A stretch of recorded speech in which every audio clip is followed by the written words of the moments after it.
Hello dear student, this is Dr. Sair from DENTABEST, your best online mentor for the preparation of INBD, ADAT and AFK exam. Please subscribe to my channel on YouTube and follow me on Facebook, Instagram, TikTok, LinkedIn.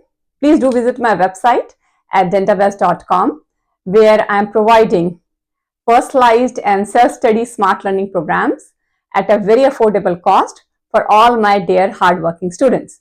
So today, we are going to take topic coming to myofascial pain disorders, also called as myofascial pain dysfunction syndrome, which are one of the most common cause of masticatory pain in the TMJ along with the compromised function. So patient is going to come with a complaint that he has a diffuse poorly localized pain in the front of ear in the tragus area, and this will involve mainly the muscles of mastication.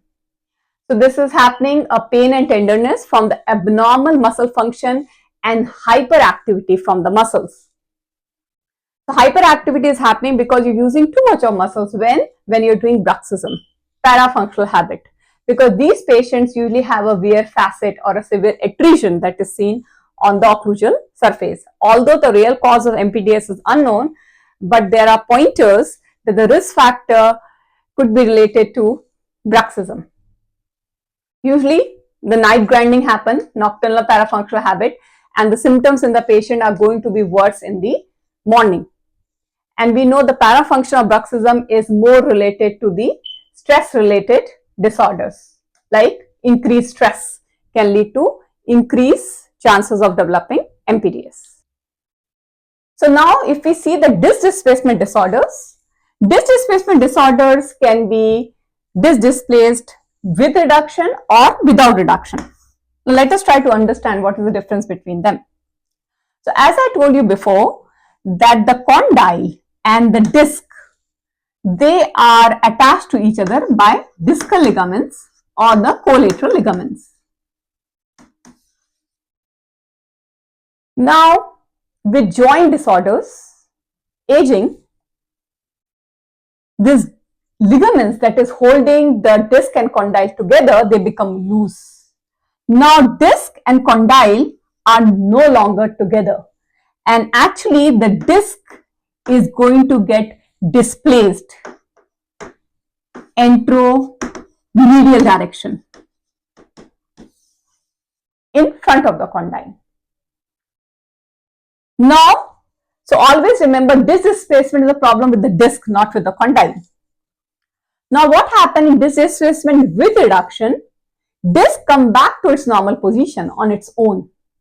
Plus there is going to be clicking both on opening and closing. You'll have clicking sound that is being heard. Mouth opening is very normal here in disc displacement with reduction. Now, disc displacement without reduction, the problem is disc does not come back to its normal position on its own. And in this condition where you see the deviation towards the affected side. In disc displacement without reduction, that's when you have trismus, you have less mouth opening. But clicking sound, popping sound, opening, closing click, they disappear. They are no longer there in disc displacement without reduction.